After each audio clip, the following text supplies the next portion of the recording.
বাকি প্রাণ বাঁচাতে প্রাণপণ লড়াই চলছে। আজ সকালেও একের পর এক মানুষকে সেই ধ্বংসস্তূপের তলা থেকে উদ্ধার করা সম্ভব হচ্ছে। আর একেবারে যখন এই দুর্ঘটনা ঘটেছিল, এই বিশাল গোডাউন নির্মীয়মান এই লোহার স্ট্রাকচার সেটা যখন ভেঙে পড়লো, ছুটে আসলেন আত্মীয় স্বজনরা। ধ্বংসস্তূপের এ প্রান্ত থেকে ও প্রান্ত তারা ছুটে বেরিয়েছেন নিজের স্বজনদের খুঁজে বের করতে। এবং যাদের উদ্ধার করা হয়েছিল, এখনো পর্যন্ত মোট 29 জনকে উদ্ধার করা হয়েছে, নিয়ে যাওয়া হয়েছে এসএসকেএম হাসপাতালে।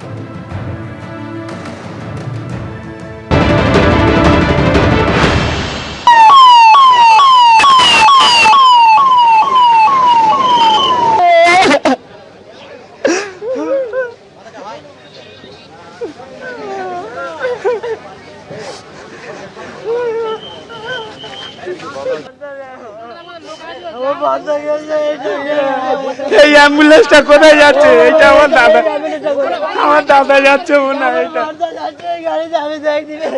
আমার দাদা এই গাড়িটা, এই গাড়িটা আমার দাদা।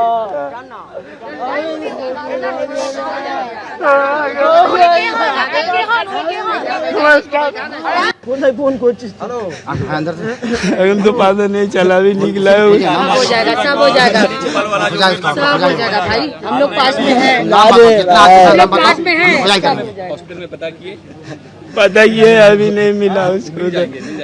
अंदर में कहीं होगा, दबा हुआ बैठा होगा, सोचा कोई निकाल। बोले कि नहीं एम्बुलेंस तो यहाँ से प्रार्थना कीजिए। बोले रात 1.5 लाख की बोले मन ने जोड़ को काटले हुए ना, सब चीज काटले हुए। आप हिम्मत कीजिए, हम लोग आपके साथ हैं।